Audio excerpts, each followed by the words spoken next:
দেশের বিভিন্ন জেলার মতো কক্সবাজারেও বন্যায় ব্যাপক ক্ষয়ক্ষতি হয়েছে, কিন্তু অন্য জেলাগুলোর মতো গণমাধ্যমে প্রচার কম হচ্ছে বলে মন্তব্য করেছেন বিএনপির কেন্দ্রীয় কার্যনির্বাহী কমিটির মৎস্যজীবী বিষয়ক সম্পাদক ও সাবেক সংসদ সদস্য লুৎফর রহমান কাজল। শুক্রবার বেলা 12টায় রামুর গর্জনিয়া ইউনিয়নের পূর্ব ঝুমছড়ি গ্রামে বন্যার পানিতে তলিয়ে গিয়ে প্রাণ হারানো স্বেচ্ছাসেবক দল নেতা আমজাদ হোসেনের পরিবারের সঙ্গে সাক্ষাৎ ও আর্থিক অনুদান প্রদান শেষে সাংবাদিকদের তিনি একথা বলেন।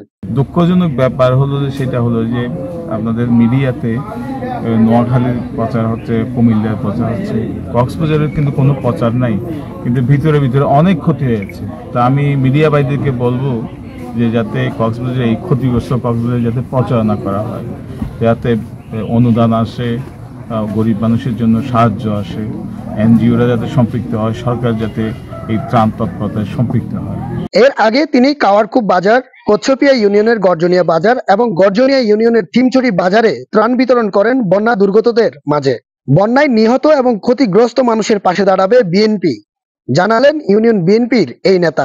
আজকে কিছু ত্রাণ দেওয়া এবং আমাদের একজন সহকর্মী আমজাদ হোসেন গতকাল পানিতে ডুবে মারা গেছেন, তার এক অন্তঃসত্ত্বা স্ত্রী বর্তমান আছে, তার সাথে সহমর্মিতা পোষণ করা এবং আর্থিক কিছু অনুদান দিয়ে তাকে সহমর্মিতা দেখানো।